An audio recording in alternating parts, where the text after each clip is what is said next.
Expanding is the task of taking a shorter piece of text, such as a set of instructions or a list of topics, and having the large language model generate a longer piece of text, such as an email or an essay about some topic. There are some great uses of this, such as if you use a large language model as a brainstorming partner. But I just also want to acknowledge that there's some problematic use cases of this, such as if someone were to use it to generate a large amount of spam. So when you use these capabilities of a large language model, please use it only in a responsible way and in a way that helps people. In this video, we'll go through an example of how you can use a language model to generate a personalized email based on some information.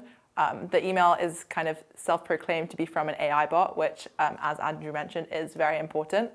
We're also going to use another one of the model's input parameters called temperature, and this kind of allows you to vary the kind of degree of exploration and variety in the kind of model's responses. So let's get into it. So before we get started, we're going to kind of do the usual setup. So set up the OpenAI Python package and then also define our helper function getCompletion. And now we're going to write a custom email response to a customer review. And so given a customer review and the sentiment, we're going to generate a custom response. Now we're going to use the language model to generate a custom email to a customer based on a customer review and the sentiment of the review. So we've already extracted the sentiment using the kind of prompts that we saw in the inferring video. And then this is the customer review for a blender. And now we're going to customize the reply based on the sentiment. And so here the instruction is, you are a customer service AI assistant. Your task is to send an email reply to a valued customer. Given the customer email delimited by 3 backticks, generate a reply to thank the customer for their review. If the sentiment is positive or neutral, thank them for their review. If the sentiment is negative, apologize and suggest that they can reach out to customer service. Make sure to use specific details from the review, write in a concise and professional tone, and sign the email as AI customer agent. And when you're using a language model to generate text that you're going to show to a user, it's very important to have this kind of transparency and let the user know that the text they're seeing was generated by AI. And then we'll just input the customer review and the review sentiment. And also note that this part isn't necessarily important because we could actually use this prompt to also extract the review sentiment and then in a follow-up step write the email. But just for the sake of the example, well, we've already extracted the sentiment from the review. And so here we have a response to the customer. It kind of addresses details that the customer mentioned in their review. And kind of as we instructed, suggests that they reach out to customer service because this is just an AI customer service agent. Next, we're going to use a parameter of the language model called temperature that will allow us to change the kind of variety of the model's responses. So you can kind of think of temperature as the degree of exploration or kind of randomness of the model.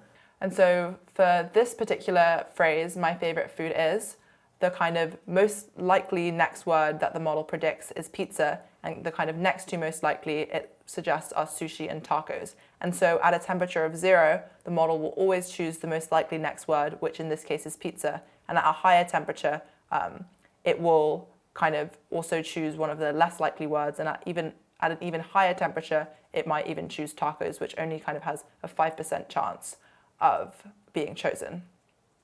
And you can imagine that kind of as the model continues this final response, so my favorite food is pizza, and it kind of continues to generate more words, this response will kind of diverge from the response, the first response, which is my favorite food is tacos. And so as the kind of model continues, these two responses will become more and more different. In general, when building applications where you want a kind of predictable response, I would recommend using temperature 0. Throughout all of these videos, we've been using temperature 0. And I think that if you're trying to build a system that is reliable and predictable, you should go with this. If you're trying to kind of use the model in a more creative way where you might kind of want a kind of wider variety of different outputs, you might want to use a higher temperature. So now let's take this same prompt that we just used and let's try generating an email, but let's use a higher temperature. So in our getCompletion function that we've been using throughout the videos, we have kind of specified a model and then also a temperature, but we've kind of set them to default. So now let's try varying the temperature. So we use the prompt and then let's try temperature 0.7. And so with temperature 0, every time you execute the same prompt, you should expect the same completion. Whereas with temperature 0.7, you'll get a different output every time. So here we have our email, and as you could see, it's different to the email that we kind of received previously. And let's just execute it again to show that we'll get a different email again. And here we have another different email. And so I recommend that you kind of play around with temperature yourself. Maybe you could pause the video now and try this prompt with a variety of different temperatures just to see how the outputs vary. So to summarize, at higher temperatures, the outputs from the model are kind of more random. You can almost think of it as that at higher temperatures, the assistant is more distractible, but maybe more creative. In the next video, we're going to talk more about the chat completions endpoint format and how you can create a custom chatbot using this format.